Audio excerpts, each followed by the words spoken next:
성공적인 귀족 수술은 코끝의 높이를 낮아 보이게 할 수 없습니다. 정상적인 귀족 수술은 코끝의 높이에 영향을 미치지 않지만 코끝 수술은 코옆 꺼짐 정도의 영향을 미치므로.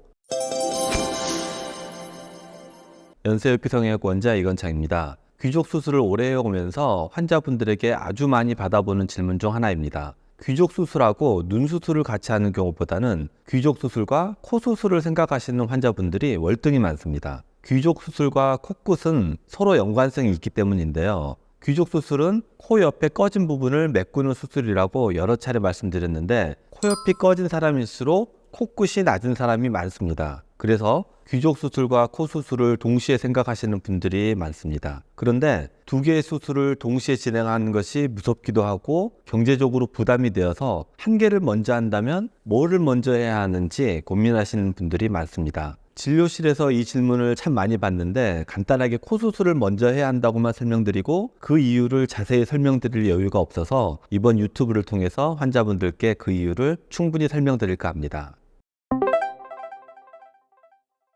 얼굴은 3등분으로 해서 이마, 중안면부, 하안면부로 나뉩니다. 이 세 부분이 조화롭게 발달하지 않고 어느 한 부분이 과도하게 발달하거나 아니면 반대로 발달이 부진하게 이루어지면 균형 있는 얼굴이 될 수가 없습니다. 이마가 과도하게 발달이 되면 짱구가 되고, 하안면부가 과도하게 발달하면 돌출입이 되고, 중안면부가 부실하게 발달하면 오목 느낌의 얼굴이 되고, 또 과도하게 발달하면 뭔가 들이대는 듯한 느낌의 부담스러운 얼굴이 됩니다.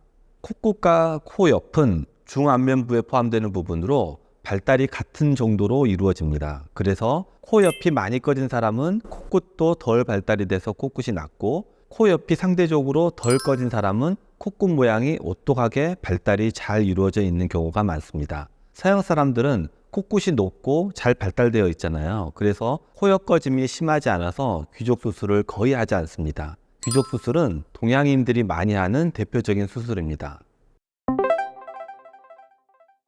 코 수술과 귀족 수술의 순서는 코 수술이 먼저입니다. 제가 모든 성형외과 의사들한테 물어보지는 않았지만 아마도 거의 대부분의 의사들이 코 수술과 귀족 수술을 동시에 한다면 코 수술을 먼저 하고 귀족 수술을 다음에 할 것입니다. 코끝이 높아지면 상대적으로 코 옆 꺼짐 정도가 더 심화되어 보입니다. 반대로 귀족 수술을 한다고 코끝이 낮아 보이지는 않습니다. 과도한 귀족 보형물, 높은 귀족 보형물을 쓴다면 코 옆이 불룩해지면서 코끝이 낮아 보일 수 있지만, 그런 경우는 실패한 귀족 수술입니다. 귀족 수술은 푹 꺼진 코 옆 부분을 살짝 꺼진 느낌으로만 바꿔주는 것을 목표로 해야 합니다. 코 옆을 완전히 100% 메꿔줘야겠다고 생각하고 접근하면 웃을 때 어색하고 원숭이 느낌의 얼굴이 될 가능성이 매우 높습니다. 성공적인 귀족 수술은 코끝의 높이를 낮아 보이게 할 수 없습니다. 정리해서 말씀드리면, 정상적인 귀족 수술은 코끝의 높이에 영향을 미치지 않지만 코끝 수술은 코옆 꺼짐 정도의 영향을 미치므로 코 수술을 먼저 하고 귀족 수술을 나중에 해야 한답니다.